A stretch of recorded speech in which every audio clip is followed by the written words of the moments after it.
Hi guys, welcome to the A-level media taster. Obviously we would have done this in classroom at the school, but given the current situation we can't do that, so I'm going to do my best to talk you through the course using PowerPoint.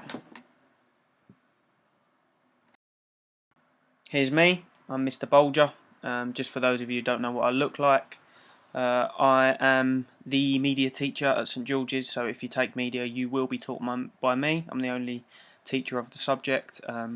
I've taught for 2 full years, including this year now, at St George's.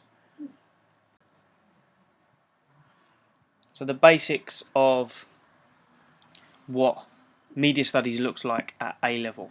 Okay, it's an academic subject. It's not something where we're spending our time on the computers creating things all the time, and project work, etc. It's a classroom-based academic subject that looks a lot like film studies or English language or English literature. It pairs quite well with those subjects. I also think there is some creative work, mostly in the form of the coursework that we do, but most of our lessons that we do are based in the classroom and are a bit more like traditional lessons, just in case you haven't studied media before. We do lots of specific work on essay writing skills, especially for the subject, so we kind of look at writing structures and essay writing structures specifically for answering questions in media studies and the exams that we sit.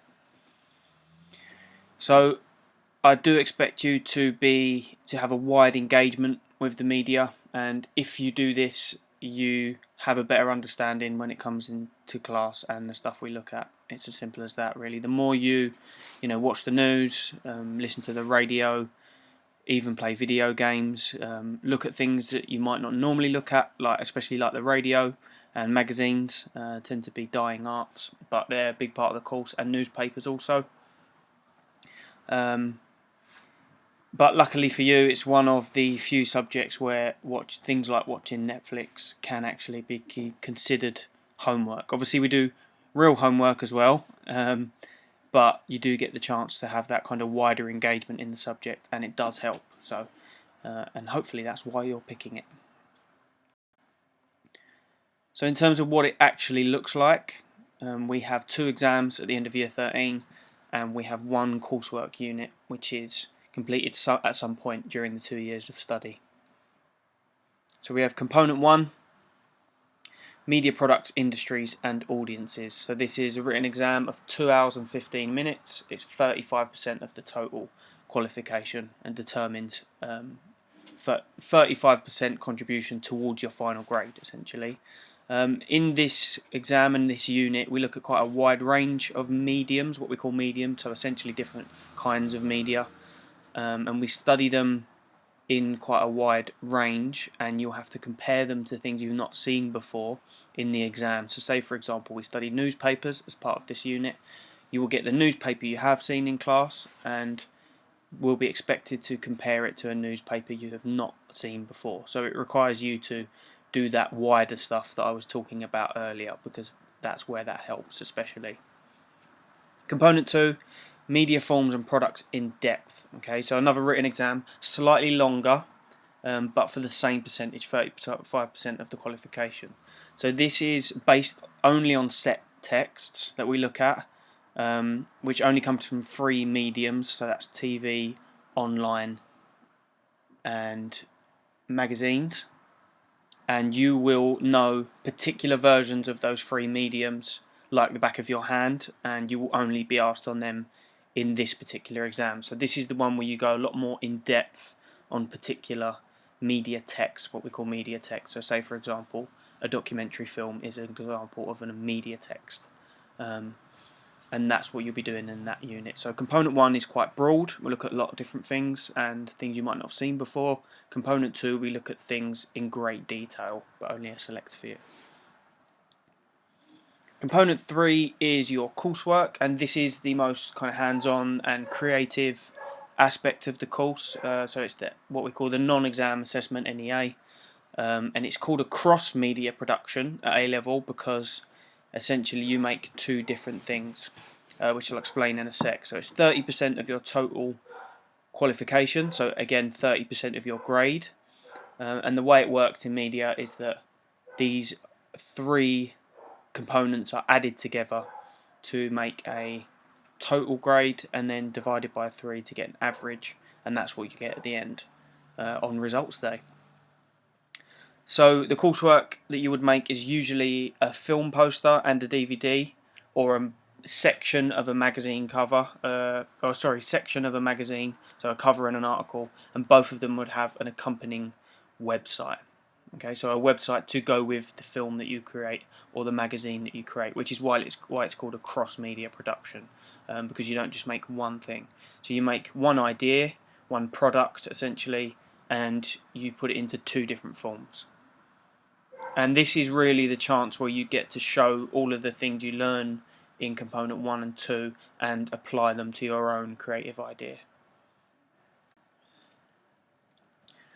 So in terms of the theory is a big part of the course, and there are 4 areas, what we call theoretical frameworks, where the theory comes from. Okay, the first of all is media language.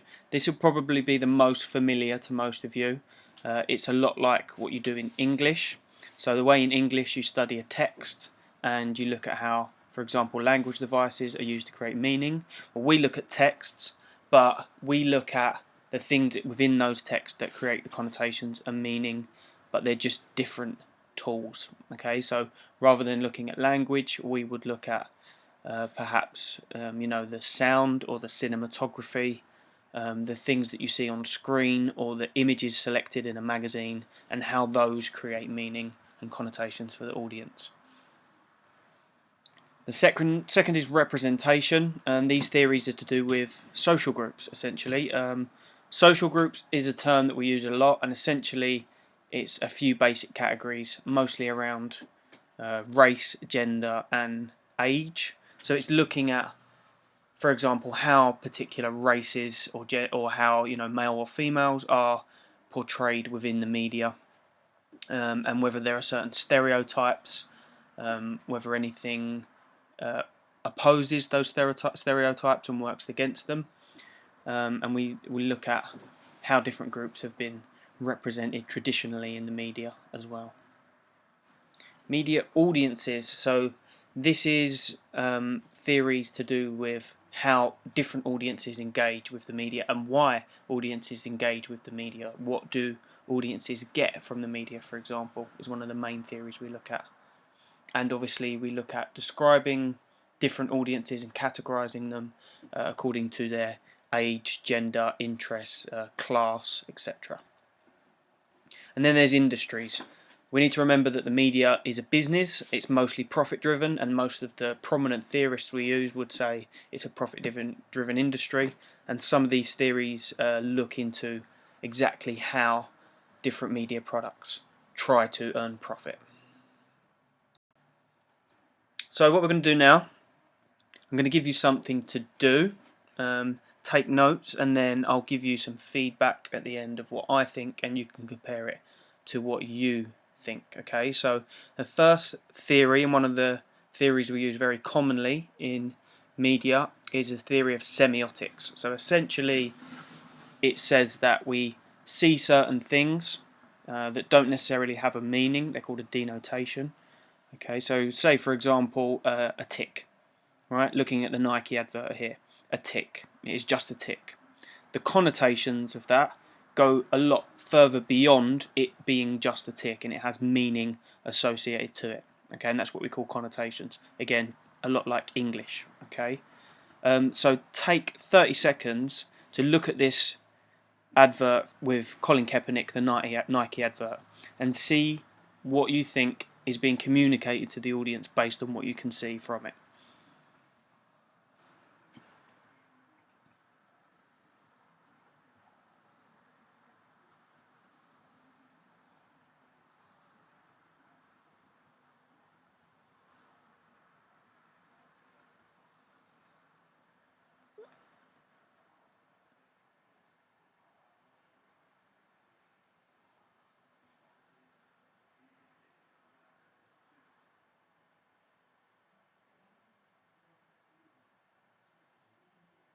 Okay, so for me, this advert, I mean, you may or may not know the story of Colin Kaepernick. You most likely do. He was an American football player who took a knee during the playing of the American national anthem during a football game, and this caused a huge amount of controversy, and subsequently has pretty much lost his career as an American football player.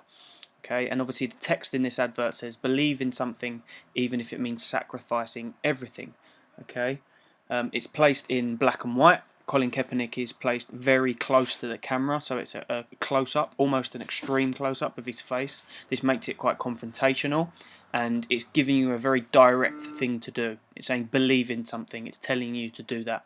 Okay, and obviously the connotations of the situation with Colin Kaepernick add to the advert here, so they're part of the connotations and what it makes you think of. Okay, this kind of fits into their tagline, their motto, "Just do it," as a brand. Okay, and it's put in black and white almost to make it seem historical. So it's like playing on the historical nature of this event and trying to make it seem important in history, which it is.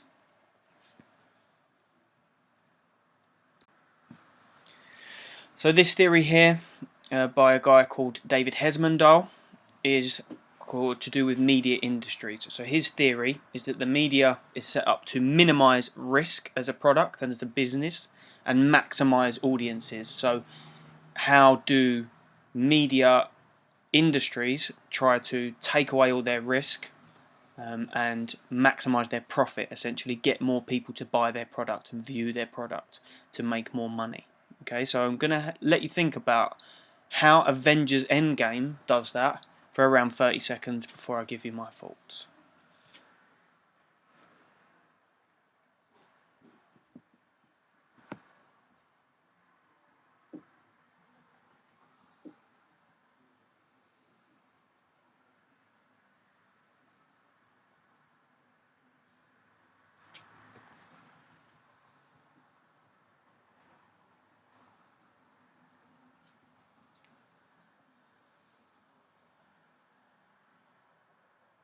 So for me, Disney are the experts at maximising their audiences and minimising their risk. Now, if we take the example of Marvel and the MCU, the Marvel Cinematic Universe, they already have a hugely established audience to make this film or these series of films, because they used to be very, very popular comic books. They were a hugely cultural, important set of comic books that meant when they started to make films out of them, there was already an audience there. Now, what they managed to do through the use of different stars, like Robert Downey Jr. initially with Iron Man, is bring in a kind of younger audience, a lot more mainstream audience, and almost bring a new audience to these comic books as they were originally released quite a long time ago. And part of the appeal of Marvel is that they seem to have a cross-generational appeal. You know, they probably appeal to my parents' generation or our parents' generation, as well as people, younger people, you know, so teenagers in up until their 30s. And obviously the diversity of characters within the Avengers. So, for example, Black Panther. Black Panther was a film which targeted specifically a black audience, and then kind of from then point on, borrowed on that audience when they make things like the Avengers, because they can assemble all of the big stars in one place, and so all of the audiences kind of come together in one place. Therefore, they've minimised their risk because they already had their audience to start, then they maximise their audience by creating new ones along the way. And 27 films, they really knew how to make the most amount of money possible from that audience. It's just the last thing for this taster, for those of you completing your milestones. They're very theory based. I hope that this gives you a good understanding if we do, or once you do eventually start the course, and hopefully today's been slightly helpful with that also. The theory is really important at A-level, and if you have studied GCSE media, it's essentially the main difference between the two. The theory becomes a lot more important.